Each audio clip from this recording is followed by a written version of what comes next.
you can hear it even more clearly. Oh! The only sound I can think of which is better than that is the sound of Peter Mandelson being attacked by bears. With that noise going on, it's very hard to detect the shimming, and you really don't notice the extra weight.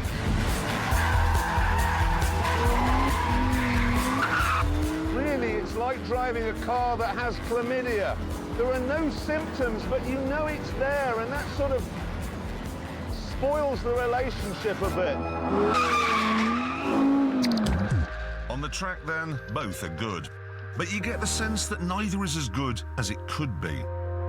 So what about practical stuff, such as what big speed convertibles like these can do if you have big hair?